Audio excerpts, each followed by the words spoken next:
आजम खान आज पुराने दौर को ही जी रहे थे। उन्होंने जैसे ही आसिम राजा के नाम का ऐलान किया, सपा के रामपुर दफ्तर में तालियां बजने लगी। आजम के इस ऐलान के साथ ही यह भी तय हो गया कि वो अखिलेश यादव से नाराज नहीं है। अखिलेश से नाराजगी दूर होने का एक संदेश कल अब्दुल्ला आजम ने भी दिया था, जब उन्होंने सपा के राष्ट्रीय अध्यक्ष के एक ट्वीट को रीट्वीट किया था।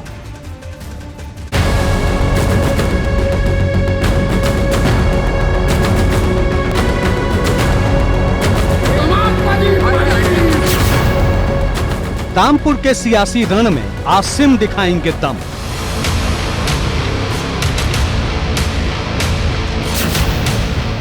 सपा के रामपुर दफ्तर से आजम का राजा वाला संदेश। हमारे बहुत अजीज साथी, लंबा सियासी तजुर्बा और इखलास से भरपूर शख्सियत का नाम है आसिम।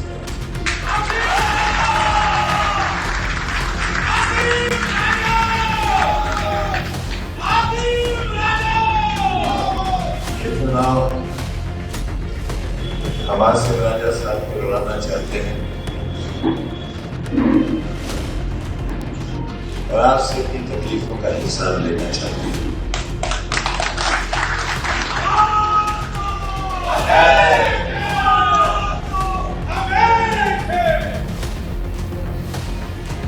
अगर जरा से भी कोताही तो मेरी सियाह रातें और सियाह मेरे लम्हे बरसों में बदल जाएंगे। मेरी तकलीफ, मेरी रूह की तकलीफ के साथ मेरा यकीन, मेरा भरोसा,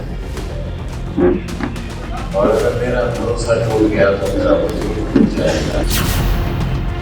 लखनऊ रामपुर में मिटी दूरी अखिलेश के लिए था सबसे जरूरी।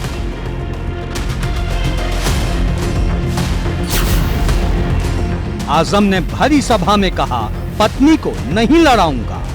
मैं फिर अपनी अहलिया को ही लड़ाऊंगा। उन्होंने पर्चा भरा दी है और भी कई एक लोगों ने भरा है, लेकिन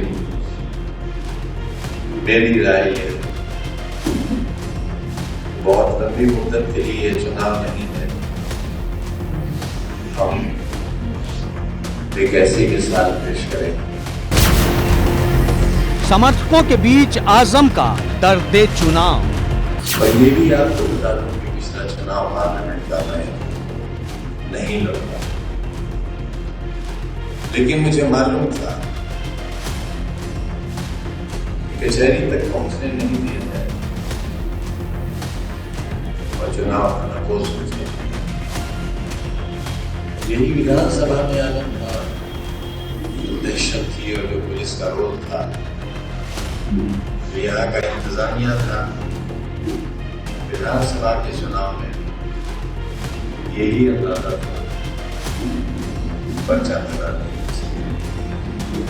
लिहाजा नसीब था। हमने आपके भरोसे पर खरा उतरने की कोशिश की है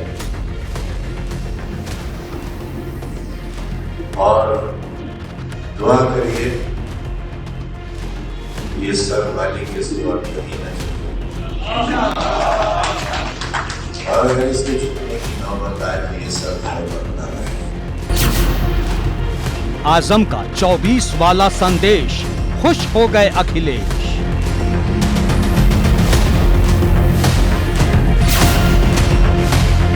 रामपुर को आजम का राजा वाला पैगाम, बात तो चुभेगी।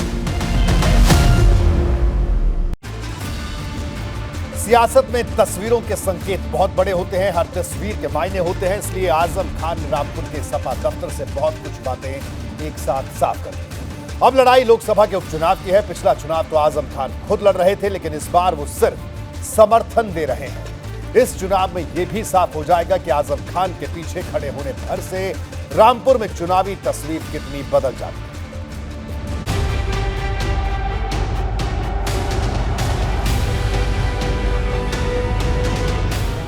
आजम खान ने रामपुर के सपा दफ्तर में खड़े होकर सिर्फ उपचुनाव के प्रत्याशी का ऐलान भर नहीं किया, उन्होंने ये भी बता दिया कि रामपुर में समाजवादी पार्टी की तरफ से जो कुछ भी फैसला होगा उसमें उनकी रजामंदी जरूरी होगी।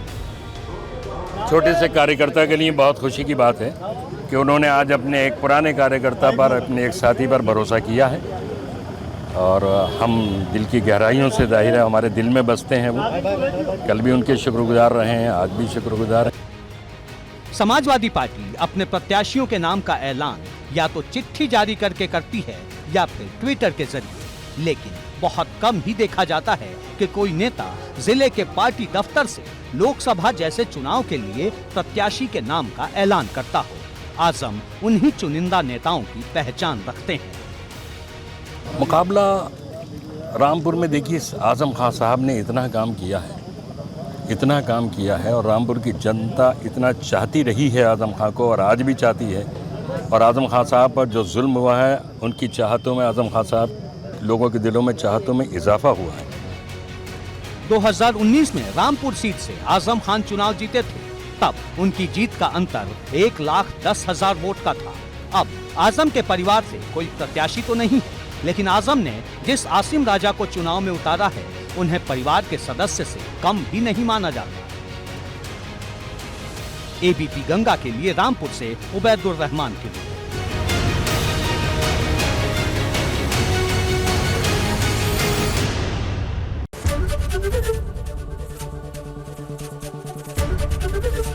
एबीपी गंगा, खबर आपकी, जुबान आपकी।